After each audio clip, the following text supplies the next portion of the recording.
ਤੁਸੀਂ ਸੁਣ ਰਹੇ ਹੋ Chawla news network Toronto CNN Toronto ਦੇ ਨਾਲ ਹਾਜ਼ਰ ਨੇ ਇਸ ਵਕਤ ਅਮਨ ਜੀ ਵੈਲਕਮ ਜੀ ਆਇਆਂ ਨੂੰ ਸਵਾਗਤ ਹੈ ਸਤਿ ਸ੍ਰੀ ਅਕਾਲ शुक्रिया जी सारे ਸਰੋਤਿਆਂ ਤੇ ਦਰਸ਼ਕਾਂ ਨੂੰ ਸਤਿ ਸ਼੍ਰੀ ਅਕਾਲ ਜੀ ਪਹਿਲਾਂ ਤਾਂ ਖਹਿਰਾ ਸਾਹਿਬ ਦੇ ਨਾਲ ਜਿਹੜੇ ਖਾਲਸਾ ਜੀ ਗਏ ਨੇ ਔਰ ਉਹ ਖਾਲਸਾ ਜੀ ਹੁਣ ਸ਼ਾਇਦ ਉਹਨਾਂ ਨੂੰ ਤਾਂ ਉਹਨਾਂ ਦੀ ਦਸਤਾਰ ਜਿਹੜੀ ਕਹਿੰਦੇ ਕਾਂਗਰਸੀਆਂ ਨੇ ਧੱਕੇ ਧੁੱਕੇ ਮਾਰ ਕੇ ਜਿਹੜੀ ਕੌਮ ਦੀ ਦਸਤਾਰ ਦਿੱਲੀ ਦੇ ਹਾਕਮਾਂ ਦੇ ਕਹਿਣ ਦੇ ਉੱਤੇ ਸ਼ਰੇਆਮ ਲਾਈ ਸੀਗੀ ਹਾਂਜੀ ਔਰ ਮੁਸ਼ਕਾਂ ਬੰਨ ਕੇ ਜਿਹੜੇ ਨੌਜਵਾਨ ਤੁਸੀਂ ਦੇਖਿਆ ਹੀ ਆ ਸੁਣਿਆ ਵੀ ਆ ਪੜ੍ਹਿਆ ਵੀ ਆ ਜਿਨ੍ਹਾਂ ਦੇ ਮੁੜ ਕੇ ਪੋਸਟਮਾਰਟਮ ਹੋਏ ਨੇ ਕਿ ਕਿਵੇਂ ਜਦੋਂ ਤੁਸੀਂ ਮੁਸ਼ਕਾਂ ਹੀ ਬੰਨ ਲੀਆਂ ਫਿਰ ਗੋਲੀ ਮਾਰਨ ਦਾ ਕੀ ਫਿਰ ਸ਼ਹੀਦ ਕਰਨ ਦਾ ਕੀ ਹੈ ਨਾ ਬੜੇ ਸਵਾਲ ਨੇ ਅਤੇ 3 ਜੂਨ ਚੁਣਿਆ ਖਹਿਰਾ ਸਾਹਿਬ ਨੇ ਖਹਿਰਾ ਸਾਹਿਬ ਪਾਣੀ ਪੀ ਕੇ ਕਾਂਗਰਸ ਨੂੰ ਚਲੋ ਇਹਨਾਂ ਦੀਆਂ ਵੈਸੇ ਰਾਜਨੀਤਿਕ ਲੋਕਾਂ ਦੀਆਂ ਬਹੁਤੀਆਂ ਜ਼ਿਆਦੀਆਂ ਜਮੂਰਾਂ ਤਾਂ ਹੁੰਦੀਆਂ ਨਹੀਂ ਹਾਂਜੀ ਪਤਾ ਕੋਈ ਨਹੀਂ ਇੰਡੀਵਿਜੂਅਲ ਤੌਰ 'ਤੇ ਫੈਸਲਾ ਹੁੰਦਾ ਹੈ ਮੁੜ ਕੇ ਤੁਹਾਡੇ ਮੇਰੇ ਵਰਗੇ ਜਿਨ੍ਹਾਂ ਨੇ ਕੰਮ ਕਰਾਉਣੇ ਹੁੰਦੇ ਲੱਡੂ ਵੰਡਦੇ ਫਿਰਦੇ ਨੇ ਖਾਸ ਤੌਰ 'ਤੇ ਇਹਨਾਂ ਦਿਨਾਂ ਦੇ ਵਿੱਚ ਲੱਡੂ ਵੰਡਣ ਵਾਲੇ ਖਾਣ ਵਾਲੇ ਕੌਣ ਨੇ ਫੋਟੋਆਂ ਵੇਖੋ ਤਾਂ ਸਰਦਾਰ ਨੇ ਮੇਰੇ ਨਾਲੋਂ ਕਿਤੇ ਸੋਹਣੇ ਸਰਦਾਰ ਨੇ ਹੈ ਨਾ 3 ਜੂਨ ਕਾਂਗਰਸ ਨੇ ਉਹ ਦਿਨ ਚੁਣਿਆ ਅਤੇ 3 ਜੂਨ ਨੂੰ ਸਵੇਰੇ ਸੁੱਖ ਜਿਸ ਤਰੀਕੇ ਦੇ ਨਾਲ ਅਰਲੀ ਮਾਰਨਿੰਗ 4 ਜੂਨ ਦੀ ਸਵੇਰ ਅਤੇ 3 ਰਾਤ ਦੀ ਪਹਿਲਾ ਪ੍ਰਕਰਮਾ ਦੇ ਵਿੱਚ ਬੰਬ ਡਿੱਗਿਆ ਸੀਗਾ ਅਤੇ ਹਿੱਲ ਗਈ ਸੀ ਸਾਰੀ ਦੁਨੀਆ ਕਿ ਸੱਚਖੰਡ ਸ੍ਰੀ ਹਰਿਮੰਦਰ ਸਾਹਿਬ 'ਤੇ ਕਿਤੇ ਅਜਿਹਾ ਹੋ ਵੀ ਸਕਦਾ ਹੈ ਕਿ ਟੋਪਾਂ ਤਿੰਕਾਂ ਦੇ ਨਾਲ ਹੱਲੇ ਬੋਲੇ ਗਏ ਹੋਣ ਅਤੇ ਅੱਜ ਇਹ ਜ਼ਖਮਾਂ 'ਤੇ ਮਲਮ ਲਾਉਣ ਦੀ ਨਹੀਂ ਇਹਨਾਂ ਨੂੰ ਖਰੋਚਣ ਦਾ ਦਿਨ ਜਿਹੜਾ ਸੀਗਾ ਇਹਨਾਂ ਨੇ ਕਰ ਦਿੱਤਾ 3 ਜੂਨ ਉਦੋਂ ਕੈਪਟਨ ਨੇ ਚੁਣਿਆ 3 ਜੂਨ ਨੂੰ ਜਥੇਦਾਰ ਦੀ ਜਿਹੜਾ ਜੀ ਖਾਲਸਾ ਜੀ ਹੈ ਹਾਂਜੀ ਜਦੋਂ ਜਥੇਦਾਰ ਸਾਹਿਬ ਆਪੇ ਹੀ ਸ਼ਾਮਲ ਹੋ ਗਏ ਸਰ ਮੇਰੀ ਕਾਂਗਰਸੀਆਂ ਨੇ ਪੱਗ ਲਾਈ ਦਸਤਾਰ ਲਾਈ ਬੜੀ ਦੁਹਾਈ ਲਾਈ ਕੌਮ ਦੀ ਦਸਤਾਰ ਜਿਹੜੀ ਪਾਰਟੀ ਨੇ ਲਾਈ ਤੁਸੀਂ ਮੁੜ ਕੇ ਜਾ ਉਹਦੇ ਕੰਧੇੜੇ ਚੜ੍ਹੇ ਹੋ ਕੀ ਕਹਿਣਾ ਚਾਹੋਗੇ ਦਿਲਬਾਗ ਜੀ ਇੱਕ ਤੇ ਗੱਲ ਤੁਸੀਂ ਆਪ ਹੀ ਕਹਿ ਦਿੱਤੀ ਕਿ ਜ਼ਮੀਰ ਨਹੀਂ ਹੁੰਦੀ ਬਹੁਤੇ ਸਿਆਸਤਦਾਨਾਂ ਦੀ ਜ਼ਮੀਰ ਨਹੀਂ ਹੁੰਦੀ ਰੀੜ੍ਹ ਦੀ ਹੱਡੀ ਨਹੀਂ ਕਿਸੇ ਵੇਲੇ ਕੁਝ ਵੀ ਕਹਿ ਸਕਦੇ ਆ ਇਹ ਤੇ ਜਿਹੜੇ ਲੋਕ ਇਹਨਾਂ ਦੇ ਉੱਤੇ ਭਗਤ ਬਣ ਕੇ ਅੱਖਾਂ ਬੰਦ ਕਰਕੇ ਵਿਸ਼ਵਾਸ ਕਰਦੇ ਨੇ ਇਹ ਸਵਾਲ ਤੇ ਤਿੱਖੇ ਰੂਪ ਦੇ ਵਿੱਚ ਉਹਨਾਂ ਨੂੰ ਹੀ ਇਹਨਾਂ ਨੂੰ ਕਰਨੇ ਚਾਹੀਦੇ ਨੇ ਇਕੱਲੇ ਇੱਕ ਲੀਡਰ ਦੀ ਗੱਲ ਨਹੀਂ ਹੈ ਜਿਹੜੇ ਇਹਨਾਂ ਦੇ ਨਾਲ ਖੜਨ ਵਾਲੇ ਲੋਕ ਨੇ ਆਮ ਲੋਕ ਨੇ ਉਹਨਾਂ ਦੀ ਜ਼ਮੀਰ ਵੀ ਤਾਂ ਨਹੀਂ ਹੈ ਅੱਜ ਉਹ ਵੀ ਭਗਤੀ ਕਰ ਰਹੇ ਆ ਉਹ ਵੀ ਹਾਂ 'ਚ ਹਾਂ ਮਿਲਾ ਰਹੇ ਆ ਕਿ ਠੀਕ ਵਧੀਆ ਫੈਸਲਾ ਕੀਤਾ ਏਦਾਂ ਨਹੀਂ ਸੀ ਹੋ ਸਕਦਾ ਏਦਾਂ ਨਹੀਂ ਸੀ ਹੋ ਸਕਦਾ ਕੋਈ ਹੋਰ ਤੀਜੀ ਧਿਰ ਨਹੀਂ ਉੱਭਰ ਸਕਦੀ ਅੰਦਰ ਸਿਸਟਮ ਦੇ ਅੰਦਰ ਰਹਿ ਕੇ ਹੀ ਸਿਸਟਮ ਨੂੰ ਬਦਲਿਆ ਜਾ ਸਕਦਾ ਜੇ ਤੁਸੀਂ ਇੰਟੈਲੈਕਚੁਅਲ ਪਰਸਨ ਹੋ ਤੁਹਾਨੂੰ ਇਹਨਾਂ ਸਾਰੀਆਂ ਗੱਲਾਂ ਦੀ ਸਮਝ ਆ ਫਿਰ ਪਹਿਲਾਂ ਹੀ ਕਿਉਂ ਔਰ ਇੰਨਾ ਖਲਾਰਾ ਪਿਆ ਹੋਇਆ ਠੀਕ ਆ ਕੈਪਟਨ ਸਾਹਿਬ ਨੇ ਥਾਪੜਾ ਦੇ ਦਿੱਤਾ ਹਾਈ ਕਮਾਂਡ ਨੇ ਵੀ ਥਾਪੜਾ ਦੇ ਦਿੱਤਾ ਇਸੇ ਕਰਕੇ ਸ਼ਾਇਦ ਜਿਹੜਾ ਉਹ ਫੈਸਲਾ ਸੀ ਕਿ ਇਹ ਜਿਹੜੇ ਵਿਧਾਇਕ ਨੇ ਇਹਨਾਂ ਨੇ ਦਲ ਬਦਲਿਆ ਆਪਣੀਆਂ ਪਾਰਟੀਆਂ ਵੀ ਬਣਾਈਆਂ ਤੇ ਇਹਨਾਂ ਦੇ ਉੱਤੇ ਕਾਰਵਾਈ ਕਰੋ ਤੇ ਇਸੇ ਕਰਕੇ ਹੀ ਸ਼ਾਇਦ ਕੋਈ ਕਾਰਵਾਈ ਵਿਧਾਨ ਸਭਾ ਦੇ ਸਪੀਕਰ ਵੱਲੋਂ ਨਹੀਂ ਸੀ ਕੀਤੀ ਜਾ ਰਹੀ ਕਿਉਂਕਿ ਅੰਦਰ ਖਾਤੇ ਇਹ ਬੜੀ ਪਹਿਲਾਂ ਦੀ ਚਰਚਾ ਚੱਲ ਰਹੀ ਹੈ ਇਹ ਗੱਲਾਂ ਵੀ ਸਾਹਮਣੇ ਆ ਰਹੀਆਂ ਨੇ ਇਸੇ ਕਰਕੇ ਹੀ ਫੈਸਲਾ ਨਹੀਂ ਸੀ ਹੋਇਆ ਨਹੀਂ ਤਾਂ ਉਪ ਚੋਣਾਂ ਹੋ ਜਾਂਦੀਆਂ ਹੁਣ ਇਹ ਵੀ ਹੈ ਕਿ ਖਾਸ ਕਰਕੇ ਭਲੱਥ ਹਲਕੇ ਤੋਂ ਖਬਰ ਆ ਰਹੀ ਹੈ ਕਿ ਉੱਥੋਂ ਦੇ ਕਾਂਗਰਸੀ ਜਿਨ੍ਹਾਂ ਨੂੰ ਇੰਚਾਰਜੀ ਦਿੱਤੀ ਜਿਨ੍ਹਾਂ ਨੂੰ ਹੋਰ ਜ਼ਿੰਮੇਵਾਰੀਆਂ ਦਿੱਤੀਆਂ ਖਹਿਰਾ ਦੇ ਪਾਰਟੀ ਛੱਡ ਕੇ ਜਾਣ ਤੋਂ ਬਾਅਦ ਹੁਣ ਉਹ ਨਾਰਾਜ਼ ਨੇ ਉਹਨਾਂ ਦੀ ਕੁਰਸੀ ਦੇ ਪਾਵੇ ਹਿੱਲ ਰਹੇ ਆ ਕਿਉਂਕਿ ਖਹਿਰਾ ਸਾਹਿਬ ਨੇ ਕਹਿ ਦਿੱਤਾ ਹੋਇਆ ਕਿ ਮੈਂ ਤੇ ਭਲੱਥ ਤੋਂ ਚੋਣ ਲੜਾਂਗਾ ਤੇ ਜਿਹੜੇ ਉੱਥੇ ਚੋਣਾਂ ਦੇ ਜਿਨ੍ਹਾਂ ਨੇ ਝੱਗੇ ਲਵੇੜੇ ਹੋਏ ਸੀ ਲਾਣਾ ਸੁੱਟ ਕੇ ਟਿਕਟਾਂ ਦੀ ਆਸ ਦੇ ਵਿੱਚ ਉਹਨਾਂ ਨੇ ਤੇ ਨਾਰਾਜ਼ ਹੋਣਾ ਹੀ ਹੋਣਾ ਔਰ ਉੱਥੋਂ ਦੇ ਤਾਂ ਜਿਹੜੇ ਭਲੱਥ ਦੇ ਹਲਕਾ ਇੰਚਾਰਜ ਨੇ ਕਾਂਗਰਸ ਦੇ ਅਮਨਦੀਪ ਸਿੰਘ ਗੋਰਾ ਗਿੱਲ ਹੋਰੀ ਉਹਨਾਂ ਨੇ ਅੱਜ ਪ੍ਰੈਸ ਕਾਨਫਰੰਸ ਕਰਕੇ ਕਹਿ ਵੀ ਦਿੱਤਾ ਉਹ ਕਹਿੰਦੇ ਵੀ ਖਹਿਰਾ ਦੀ ਵਾਪਸੀ ਨਹੀਂ ਹੋਈ ਅਧਿਕਾਰਕ ਤੌਰ ਦੇ ਉੱਤੇ ਉਹਨੂੰ ਹਾਲੇ ਕਾਂਗਰਸ ਦੇ ਵਿੱਚ ਸ਼ਾਮਲ ਨਹੀਂ ਕੀਤਾ ਗਿਆ ਤੇ ਜੇ ਸ਼ਾਮਲ ਕੀਤਾ ਜਾਂਦਾ ਫਿਰ ਕੁਝ ਵੀ ਹੋ ਸਕਦਾ ਕਿਉਂਕਿ ਬਹੁਤ ਵੱਡੀ ਗਿਣਤੀ ਦੇ ਵਿੱਚ ਆਪਣੇ ਸਮਰਥਕ ਭਲੱਥ ਹਲਕੇ ਤੋਂ ਇਕੱਠੇ ਕਰਕੇ ਉਹਨਾਂ ਨੇ ਇੱਕ ਤਰ੍ਹਾਂ ਦਾ ਆਪਣਾ ਸ਼ਕਤੀ ਪ੍ਰਦਰਸ਼ਨ ਕਰ ਦਿੱਤਾ ਹੈ ਔਰ ਵਾਪਸੀ ਓਫੀਸ਼ੀਅਲੀ ਹੋਈ ਚਾਹੇ ਨਹੀਂ ਹੋਈ ਜਿਸ ਤਰੀਕੇ ਦੇ ਨਾਲ ਸੋਸ਼ਲ ਨੈਟਵਰਕ ਮੀਡੀਆ ਤੇ ਆ ਕੇ ਆਪਣੇ ਉਹਨਾਂ ਨੇ ਸਪਸ਼ਟੀਕਰਨ ਦੇ ਦਿੱਤਾ ਕਿ ਜਿਸ ਤਰੀਕੇ ਦੇ ਨਾਲ ਤੁਸੀਂ ਕਹਿ ਚੁੱਕੇ ਹੋ ਕਿ ਇੱਕ ਪਾਰਟੀ ਦੇ ਵਿੱਚ ਰਹਿ ਕੇ ਹੀ ਕੁਝ ਕੀਤਾ ਜਾ ਸਕਦਾ ਜੇ ਸਰਗਰਮ ਰਾਜਨੀਤੀ ਦੇ ਵਿੱਚ ਰਹਿਣਾ ਬਲਾ ਕੈਨੇਡਾ ਆਏ ਸਨ ਇੱਥੋਂ ਦਾ ਉਹਨਾਂ ਨੇ ਹਵਾ ਪਾਣੀ ਵੇਖਿਆ ਕਿ ਆਮ ਆਦਮੀ ਪਾਰਟੀ ਦੀ ਬੜੀ ਹਵਾ ਇਸੇ ਮਾਈਕ ਦੇ ਉੱਤੇ ਤੁਹਾਨੂੰ ਪਤਾ ਕਿ ਇੰਟਰਵਿਊ ਵੀ ਕੀਤੀ ਸੀ ਇੱਥੇ ਕਨਸੂਆਂ ਦੀਆਂ ਉੱਠੀਆਂ ਗੱਲਬਾਤ ਹੋਈ ਇੰਡੀਆ ਗਏ ਸਭ ਤੋਂ ਪਹਿਲਾਂ ਅੱਜ ਸ਼ਾਇਦ ਉਹਨਾਂ ਵੀਰਾਂ ਨੇ ਜਦੋਂ ਲਾਈਨ ਮਿਲਾ ਕੇ ਦੱਸਿਆ ਸੀਗਾ ਕਿ ਲਓ ਜੀ ਕਰੋ ਗੱਲ ਹਾਂਜੀ ਕਿ ਦਲ ਬਦਲ ਲੱਗੇ ਨੇ ਆ ਗਏ ਨੇ ਆਮ ਆਦਮੀ ਪਾਰਟੀ ਦੇ ਵਿੱਚ ਸੋ ਗੱਲ ਕਹਿਣ ਦਾ ਭਾਵ ਮੇਰਾ ਹੈ ਕਿ ਖਹਿਰਾ ਸਾਹਿਬ ਹੁਣ ਚਾਹੇ ਕੋਈ ਵੀ ਹੋਵੇ, ਚਾਹੇ ਉਹ ਜਿਹੜਾ ਖਾਲਸਾ ਜੀ ਜਿਹਦੀ ਦਸਤਾਰ ਦੇ ਉੱਤੇ ਅਕਾਲ ਤਖਤ ਸਾਹਿਬ ਦੇ ਜਥੇਦਾਰ ਆਪ ਹੀ ਆ ਗਏ ਸਨ, ਹਾਂਜੀ, ਫਰਮਾਨ ਉਹਨਾਂ ਨੂੰ ਪਹਿਲਾਂ ਜਦੋਂ ਕਿਤੇ ਵੇਖੋ ਕਿੱਦੀਆਂ ਇਹਨਾਂ ਦੀਆਂ ਮੋਮੋ ਠੱਗ ਚਲਾਕੀਆਂ ਵੇਖੋ ਇਹਨਾਂ ਦੀਆਂ ਕਿੱਦੀਆਂ। ਹੁਣ ਇਹਨਾਂ ਨੂੰ ਬੇਸ਼ਰਮੀ ਦੀ ਹਯਾ ਕਹੀਏ ਜਾਂ ਕੀ ਕਹੀਏ ਕਿ ਜਦੋਂ ਇੱਕ ਆਮ ਦਸਤਾਰ ਲੈਂਦੀ ਆ ਉਦੋਂ ਜਾ ਕੇ ਕੋਈ ਰੌਲਾ ਰੱਪਾ ਪਾਵੇ, ਪਿੱਟੇ ਕਾ ਹੋਰ ਬੜਾ ਕੁਝ ਕਹਿ ਜਾਵੇ ਕੁਛ ਸਿੱਖ ਕੌਮ ਦੇ ਪ੍ਰਤੀ, ਇਹਨਾਂ ਦੀ ਦਾਸ ਦੇ ਪ੍ਰਤੀ ਜਾਂ ਕਿਸੇ ਵੀ ਕੁਛ ਵੀ ਹੋ ਜੇ, ਇਹ ਕਹਿੰਦੇ ਸਾਡੇ ਕੋਲ ਤੇ ਮਸਲਾ ਆਇਆ ਹੀ ਨਹੀਂ, ਜਦੋਂ ਮਸਲਾ ਆਊਗਾ ਉਦੋਂ ਵੇਖਾਂਗੇ, ਉਦੋਂ ਗੱਲ ਕਰਾਂਗੇ। ਜੇ ਕੋਈ ਪੱਤਰਕਾਰ ਪੁੱਛ ਲੇ ਇਹਨਾਂ ਨੂੰ ਪੁੱਛੋ ਕਿ ਜਦੋਂ ਐਸੇ ਪਰਮਲ ਦੀ ਜਦੋਂ ਦਸਤਾਰ ਉਤਾਰੀ ਕਾਂਗਰਸੀਆਂ ਨੇ ਜਾ ਕੇ ਕਹਿੰਦਾ ਸੀਗਾ, ਹੁਣ ਇਹਨੇ ਮੈਂ ਕੀ ਕਹਾਂ ਲਫ਼ਜ਼ ਜਿਹੜੇ ਨੇ ਸੋਸ਼ਲ ਨੈਟਵਰਕ ਮੀਡੀਆ ਤੇ ਬੋਲੇ ਜਾਂਦੇ ਨੇ ਸਾਨੂੰ ਆਗਿਆ ਨਹੀਂ ਮਿਲਦੀ। ਹੁਣ ਜਥੇਦਾਰ ਸਾਹਿਬ ਆਪੇ ਹੀ ਉਮੜ ਪਏ ਸੀ, ਇਹੀ ਦਸਤਾਰ ਸੀ ਜਥੇਦਾਰ ਸਾਹਿਬ ਜਿਹੜੀ ਕਾਂਗਰਸੀਆਂ ਨੇ ਉਦੋਂ ਕੌਮ ਦੀ ਰੋਲੀ ਤੇ ਅੱਜ ਰੋਲੀ। ਕਾਂਗਰਸੀਆਂ ਨੂੰ ਇਹ ਗੱਲਾਂ ਬੜੀਆਂ ਚੁੱਭਦੀਆਂ ਨੇ, ਬੜਾ ਦੁੱਖ ਲੱਗਦਾ, ਬੜਾ ਦੁੱਖ ਲੱਗਦਾ, ਹਾਂਜੀ। ਤੇ ਲੱਗੀ ਜਾਵੇ ਹੈ ਸੱਚਾਈ, ਕਾਂਗਰਸ ਦੇ ਰਾਜ ਵਿੱਚ ਹੀ ਟੈਂਕਾਂ ਤੋਪਾਂ ਦੇ ਨਾਲ ਆਏ ਸੀ, ਅੰਦਰ ਜੇ ਕੁਝ ਖਾੜਕੂ ਬੈਠੇ ਸਨ, ਅੰਦਰ ਹਥਿਆਰ ਸਨ ਤਾਂ ਸਿਰਫ ਟੈਂਕਾਂ ਤੋਪਾਂ ਹੀ ਸਨ ਕੱਢਣ ਵਾਸਤੇ, ਉਹਨਾਂ ਨੂੰ ਹੋਰ ਕੋਈ ਮਸਲਾ ਨਹੀਂ ਸੀ ਕੀਤਾ ਜਾ ਸਕਦਾ ਕਿਸੇ ਤਰੀਕੇ ਨਾਲ ਹੱਲ। ਸਵਾਲ ਤਾਂ ਇਹ ਹੈ। ਫਿਰ ਤੁਸੀਂ ਦੇਖੋ ਇਤਿਹਾਸ ਨੂੰ ਥੋੜ੍ਹਾ ਜਿਹਾ ਪਿੱਛੇ ਲੈ ਕੇ ਚੱਲ ਜਾਓ ਤੇ ਉਸ ਜਿਹੜਾ ਹੱਲਾ ਹੋਇਆ ਦਰਬਾਰ ਸਾਹਿਬ ਦੇ ਉੱਤੇ ਵੀਕਐਂਡ ਹੈ ਉਸ ਅੱਜ ਮੰਡੇ ਆ ਉੱਥੇ 1984 4 ਜੂਨ ਵੇਖੋ ਅੱਜ ਸੋਮਵਾਰ ਹੈ, ਸੈਟਰਡੇ ਸੰਡੇ ਵਾਲੇ ਦਿਨ ਦੁਨੀਆ ਜਾਣਦੀ ਹੈ ਕਿ ਲੋਕ ਗੁਰਦੁਆਰਾ ਸਾਹਿਬਾਨਾਂ ਦੇ ਵਿੱਚ ਛੁੱਟੀਆਂ ਹੁੰਦੀਆਂ ਨੇ, ਪਰਿਵਾਰਾਂ ਨੂੰ ਛੁੱਟੀਆਂ ਹੁੰਦੀਆਂ ਨੇ ਔਰ ਜਾ ਕੇ ਮੱਥਾ ਟੇਕਦੇ ਨੇ। ਤੇ ਔਨ ਟੌਪ ਉਸ ਦਿਨ ਸ਼ਹੀਦੀ ਗੁਰਪੁਰਬ ਹੈ। ਇਹ ਵੀ ਪਤਾ ਹੈ ਸਮੇਂ ਦੇ ਹਾਕਮਾਂ ਨੂੰ ਕਿ ਉਹਨਾਂ ਦੀਆਂ ਸੂਈਆਂ ਏਜੰਸੀਆਂ ਨਹੀਂ ਹੈਗੀਆਂ ਕਿ ਅੱਜ ਦਿਨ ਲੱਖਾਂ ਲੋਕ ਇਕੱਠੇ ਹੋਣੇ ਨੇ, ਪਰ ਮਸਲਾ ਇਹ ਨਹੀਂ ਸੀਗਾ, ਮਸਲਾ ਕੁਝ ਹੋਰ ਸੀ। ਪਰ ਕੀ ਕਰੀਏ, ਬੇਸ਼ਰਮ ਸਾਡੀ ਕੌਮ ਦੇ ਆਗੂ ਲਾਂਤੀ ਗਿਰਵੀ ਰੱਖੀਆਂ ਆਪਣੀਆਂ ਜ਼ਮੀਰਾਂ ਉਹਨਾਂ ਨੇ, ਫਿਰ ਵੀ ਤਲਵੇ ਚੱਟਦੇ ਨੇ। ਟੋਕਰਾ ਤਾਂ ਪੈਂਦਾ ਹੀ ਰਹਿਣਾ ਲਾਂਤਾਂ ਦਾ। ਇੱਥੋਂ ਵਾਲਿਆਂ ਨੂੰ ਵੀ ਜਿਹੜੇ ਝੂਠੇ ਨਾਰੇ ਮਾਰ ਕੇ ਮਾਵਾਂ ਦੇ ਪੁੱਤਾਂ ਨੂੰ ਬਲਦੀ ਸੁੱਟਦੇ ਰਹਿਣ ਤੇ ਆਪਣੀਆਂ ਕੁਰਸੀਆਂ ਮਜ਼ਬੂਤ ਕਰਦੇ ਰਹੇ, ਉਹ ਲਾਂਤੀਓ ਪੈਂਦੀਆਂ ਹੀ ਰਹਿਣੀਆਂ ਤੁਹਾਨੂੰ ਲਾਣਾ, ਜਿੰਦੀ ਜਾਗਦੀ ਜ਼ਮੀਰ ਵਾਲਿਆਂ ਨੂੰ ਛੱਡ ਕੇ। ਰਹਿੰਦੀ ਉਮਰ ਤੱਕ ਤੁਸੀਂ ਜਦੋਂ ਮੰਜੇ ਤੇ ਵੀ ਪਏ ਹੋਣਾ ਨਾ, ਉਦੋਂ ਵੀ ਤੁਹਾਨੂੰ ਲਾਂਤਾਂ ਪੈਣੀਆਂ ਨੇ ਜੇ ਤੁਸੀਂ ਕਿਤੇ ਨਾ ਕਿਤੇ ਸਾਥ ਦਿੱਤਾ ਇਸ ਸੱਚਖੰਡ ਸ੍ਰੀ ਹਰਿਮੰਦਰ ਸਾਹਿਬ ਤੇ ਅਟੈਕ ਕਰਵਾਉਣ ਦੇ ਵਿੱਚ। ਜਿਨ੍ਹਾਂ ਨੇ ਕੀਤਾ ਉਹਨਾਂ ਨੂੰ ਤਾਂ ਸਜ਼ਾ ਮਿਲ ਗਈ, ਪਰ ਤੁਹਾਨੂੰ ਸਜ਼ਾ ਸਤਿਗੁਰੂ ਦਊਗਾ। ਪਤਾ ਲੱਗਾ ਕਿ ਕੈਪਟਨ ਸਾਹਿਬ 3 ਮੈਂਬਰੀ ਪੈਨਲ ਦੇ ਕੋਲ ਪੇਸ਼ੀ ਹੋਈ ਉਹਨਾਂ ਦੀ ਜੀ, ਜਿਹੜੀ ਹਾਈ ਕਮਾਂਡ ਨੇ ਬਣਾਇਆ ਪੈਨਲ ਬਣਾਇਆ, ਉਹਦੇ ਕੋਲੇ ਪਹਿਲਾਂ ਅੱਜ ਪ੍ਰਤਾਪ ਸਿੰਘ ਬਾਜਵਾ ਤੇ ਸ਼ਮਸ਼ੇਰ ਸਿੰਘ ਦੁੱਲੋ ਹੋਰੀ ਗਏ, ਉਹਨਾਂ ਨੇ ਆਪਣਾ ਪੱਖ ਰੱਖਿਆ। ਉਸ ਤੋਂ ਬਾਅਦ ਕੈਪਟਨ ਅਮਰਿੰਦਰ ਸਿੰਘ ਹੋਰੀ ਗਏ। 3 ਘੰਟੇ ਦੇ ਕਰੀਬ ਉਹਨਾਂ ਦੀ ਗੱਲਬਾਤ ਚੱਲੀ ਇਸ ਪੈਨਲ ਦੇ ਨਾਲ ਕੈਪਟਨ ਅਮਰਿੰਦਰ ਸਿੰਘ ਹੋਰਾਂ ਦੀ।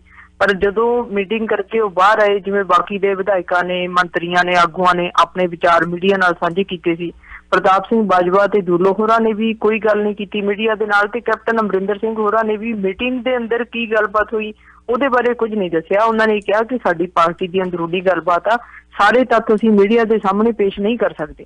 ਤੇ ਨਾਲ ਉਹਨਾਂ ਨੇ ਕਿਹਾ ਕਿ ਚੋਣਾਂ ਹੋਣੀਆਂ ਨੇ, ਚੋਣਾਂ ਦਾ ਸਮਾਂ ਆ ਰਿਹਾ, 6-7 ਮਹੀਨੇ ਤੱਕ ਚੋਣਾਂ ਹੋਣ ਜਾ ਰਹੀਆਂ ਨੇ, ਇਸ ਮਸਲੇ ਦੇ ਉੱਤੇ ਸਾਡੀ ਗੱਲਬਾਤ ਹੋਈ ਆ।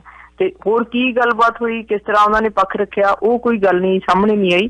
ਪਰ ਪਿਛਲੇ ਕੁਝ ਦਿਨਾਂ ਤੋਂ ਮੀਡੀਆ ਦੇ ਵਿੱਚ ਚਰਚਾ ਸੀ, ਜਦੋਂ ਹੀ ਇਹ ਪੈਨਲ ਬਣਿਆ ਤੇ ਦੂਸਰੇ ਪਾਸੇ ਰਾਹੁਲ ਗਾਂਧੀ ਹੋਰੀ ਜਿਹੜੇ ਬਾਕੀ ਦੇ ਜਿਹੜੇ ਖਾਸ ਕਰਕੇ ਕੈਪਟਨ ਅਮਰਿੰਦਰ ਹੋਰਾਂ ਦੀ ਵਿਰੋਧਤਾ ਕਰ ਰਹੇ ਨੇ, ਪੰਜਾਬ ਕਾਂਗਰਸ ਦੇ ਆਗੂ, ਵਿਧਾਇਕ ਹੋਣ, ਮੰਤਰੀ ਹੋਣ ਜਾਂ ਆਗੂ ਹੋਣ, ਉਹਨਾਂ ਨਾਲ ਉਹ ਟੈਲੀਫੋਨ ਤੇ ਲਗਾਤਾਰ ਰਾਬਤਾ ਰੱਖ ਰਹੇ ਸੀ।